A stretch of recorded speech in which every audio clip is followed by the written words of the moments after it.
به نام نامی یزدان اومدیم آموزش تانلینگ قسمت اول با اسکریپت حسین جان که واتروالو کاستوم کرده. شما میتونید با ستاره دادن به گیت هابش ازش حمایت بکنید.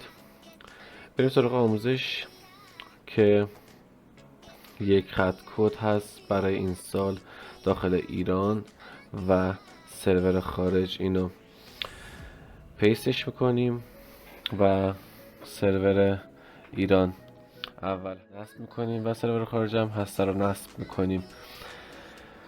بعد از ما یه سوال میپرسه که شما قبلا هسته رو دارید؟ حالا چون من قبلا نصبش کردم میپرسه از بنده. من میزنم یس، آره کلا همه رو ریپلیس کن برای بنده. بعد که ریپلیس رو انجام داد میرم قسمت کانفیگ کردن تانل. روی جفت سرورها گزینه دوم و اگر داخل سرور ایران باشید یه سوال میپرسه و هم سرور خارج که شما کدوم سرور رو میخواید اول انجام بدید که ایران گزینه یک رو میذاریم در سرور ایران و از ما یک اسنای تمیز میخواد. سعی کنید اسنایی که پابلیک نباشه رو استفاده بکنید. اسنای پابلیک مثل آپارات.com و خیلی چیزای دیگه هستن که میتونید استفاده کنید. بنده حالا در این آموزش از آپارات.com شما میتونید از چیزای پرایوت هم استفاده بکنید. اینجا آی پی خارج از بنده میخواد که بنده آی پی خارجم که کاملا فیلتر هستش اینجا اد میکنم و تانل انجام شد، ارتباط با خارج برقرار شد. حالا داخل خارج هم میزنم سرور خارج شماره دوم و اسنای میخواد که اسنای قبلی همون آپارات.com رو میزنم.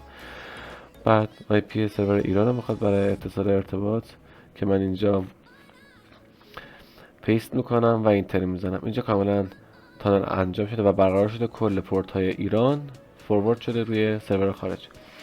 حالا حسین جان یه اسکریپت دیگه هم داره که کوچیک اما خیلی قدرتمند هستش که خیلی از کارا رو راحت تر کرده برای کسانی که تازه کار هستن و میخوام به صورت مبتدی شروع به کار کنن.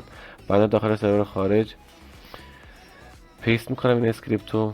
یه صفحه خیلی محیط کاربردی میاره که من شماره سوم نیاز دارم که اینستال کنم XUI رو. حالا بنده علیرضا رو انتخاب میکنم تا مراحل نصب پیش بره. حالا اینجا یه نوع یوزرنیم پسورد انتخاب میکنم که روی ایران هیچ پنلی ندارم. میزنم که مشاهده کنید هیچ پنلی ندارم.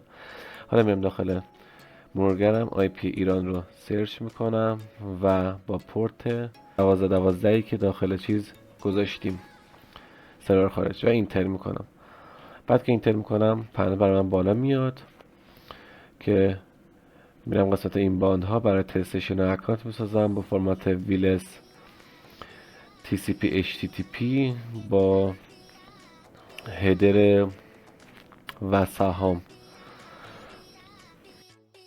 بعدش حالا دوتا متغیر هست که بنده کاستومایزش میکنم و بعد سیو میزنم، چیزی دیگه نداره. خب بعد اینکه سیو شد اینجا اسکن میکنم با گوشیم برای تست که به شما نشون بدم که چطوری از QR کد میتونی رو میارم و اسکن میکنم اکانت اضافه میشه و تست میکنیم که داره پینگ میده به صورت استیبل.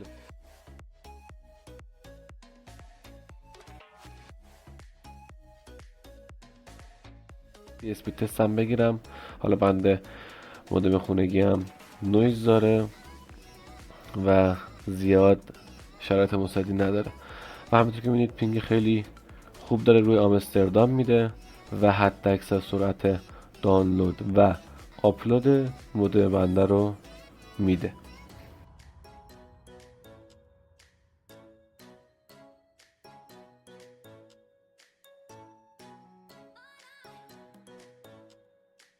و مودم بنده من هم بیشتر از 2 مگابیت بر ثانیه آپلود نمیده.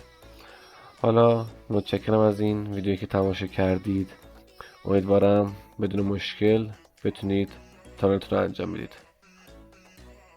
پیش به سوی آزادی.